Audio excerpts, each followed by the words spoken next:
Mau gimana pun juga, genre isekai itu bakal tetap banyak disukain sama banyak orang. Mau dibilang sampah atau mau dibilang gak kreatif, tetap aja genre ini bakal tetap jadi anime yang gak bakal ada matinya. Bahkan dalam waktu dekat ini, ada film DC yang bakal dibikin isekai. Ada Suicide Squad tapi isekai. Bahkan kalau mau kasar nih, anime Zom 100 itu sama aja kayak isekai. Dia hadir di dunia yang dimana semua orang itu adalah zombie. Dan dia berusaha keras buat bertahan hidup. Coba deh kalian bayangin Zom 100 punya premis kayak gini. Seorang pemuda mati saat bekerja. Dan dia bangkit di isekai, dimana isi isekai itu penuh dengan zombie. Bakal isekai lagi? Iya, Zom 100 bukan isekai, semua orang juga tahu. Masalahnya gini, sampai saat ini genre isekai belum ada tanda-tanda penurunan tren. Bahkan setiap musim pasti ada dan selalu bertambah. Pertanyaannya, kapan genre isekai bakal mati? Udah dari 2012 anime isekai itu mulai boom. Kapan market akan jenuh dengan isekai?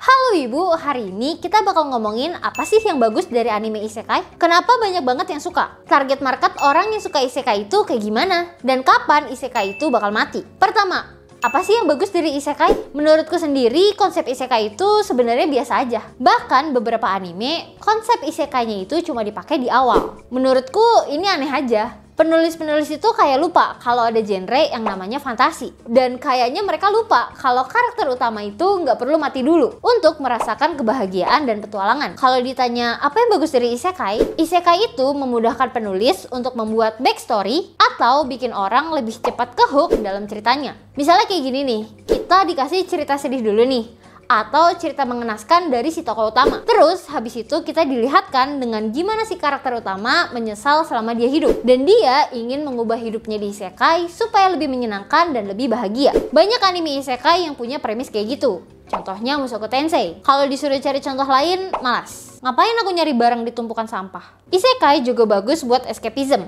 Buat kalian yang nggak tahu escapism itu apa, intinya tempat kabur dari realita. Sebenarnya semua genre juga bagus sih buat kabur dari realita. Kayak romance yang memberikan escapism dari cerita cinta di dunia nyata. Atau misalnya anime shonen yang memberikan escapism yang dimana kehidupan sosial sudah ditetapkan standarnya. Isekai itu bahan yang bagus banget buat self-insert. Karena bakal kerasa lebih relatable dengan wibu norak pecundang zaman sekarang. Menjawab pertanyaan kedua, jadi target market orang yang suka isekai itu seperti apa? Pada umumnya, karakter yang pergi ke isekai itu kan karakter yang pecundang, gak punya prestasi apa-apa, jelek, dibully sama orang banyak, gak disayang sama orang tua, dan disingkirkan dari sosial. Tapi bukan itu marketnya. Market dari anime isekai adalah orang yang mau cari escapism. Jelas banget bakal ada wibu nora yang merasa relate dengan karakter anime isekai. Dan aku gak bakal kaget kalau misalnya mereka berhayal dan berandai-andai kalau mereka bisa seperti Rudeus. Dan aku juga gak kaget kalau satu-satunya yang mirip itu antara wibu nora dan juga Rudeus itu nggak bisa berdiri. Bukan cuma itu, sebagai manusia kita suka dengan progres. Nggak bisa dipungkiri kalau progres dalam hidup itu adalah sesuatu yang menyenangkan untuk dilihat dan juga dialami. Kayak misalnya, kalian belajar mati-matian buat ujian dan ternyata hasilnya bagus. Kayak misalnya, kalian udah capek-capek buat latihan olahraga dan kalian bisa juara di salah satu cabang olahraga tertentu. Dan itu menjelaskan kenapa isekai sampai sekarang cukup populer. Banyak isekai yang memperlihatkan bagaimana progres dari karakternya. Kayak misalnya, setelah dia mengalahkan monster ini, dia mendapatkan kekuatan ini. Atau memperlihatkan bagaimana dia membangun desa dari nol sampai akhirnya menjadi desa yang maju. Perkembangan karakter dari yang tadinya bukan siapa-siapa menjadi manusia yang lebih baik itu sangat seru buat diikuti. Sebenarnya nggak perlu pakai genre isekai sih buat mencapai itu. Genre fantasi juga bisa. Tapi kalau langsung fantasi bisa aja penonton nggak relate karena karakternya nggak punya kesamaan dengan penonton. Karena dari awal dia sudah hidup di dunia fantasi yang ideal. Dan rasanya kalau nonton anime isekai, kalau aku terjebak di dunia itu,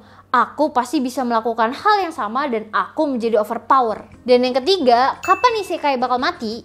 Dan akhirnya semua bakal bikin bosen kalau si karakter utama ini terlalu overpower dan menyelesaikan masalahnya dengan instan. Jadi yang menyenangkan itu sebenarnya adalah progres dan penyelesaian masalah dari anime isekai. Orang-orang selalu beranggapan kalau anime isekai itu sama aja dan gitu-gitu doang. Sebenarnya nggak salah sih, tapi nggak sepenuhnya benar juga. Anime-anime isekai itu pasti ada sedikit modifikasi dari versi-versi sebelumnya. Tapi apakah genre isekai itu sampah? Iya sampah, tapi kalau didaur ulang bisa jadi bagus juga. Sama juga kayak genre romance atau action. Mereka nggak cuma cinta-cintaan dan berantem mulu, tapi modifikasi lainnya juga ada. Terus kesimpulannya apa bang? Kesimpulannya, anime dengan genre isekai nggak bakal mati. Bisa aja mati kalau market dan peminatnya udah sama-sama bosan. Bisa juga kalau mereka menemukan hal yang baru yang lebih menyenangkan. Aku cuma bingung, kenapa sih anime nggak ngambil tema orang yang bangkit dari bullying? Agak sayang rasanya, tema-tema kayak gini tuh rame loh di webtoon. Sayang banget nggak diambil dan dimodifikasi sama Jepang. Menurut kalian siapa yang paling dongo di Clean Sound? Komen di bawah ya.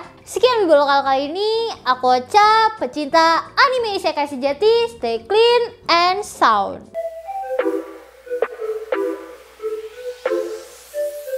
Siapa yang pengen jadi Rudeus? Aku mau, tapi yang aku nggak mau jadi impoten. No!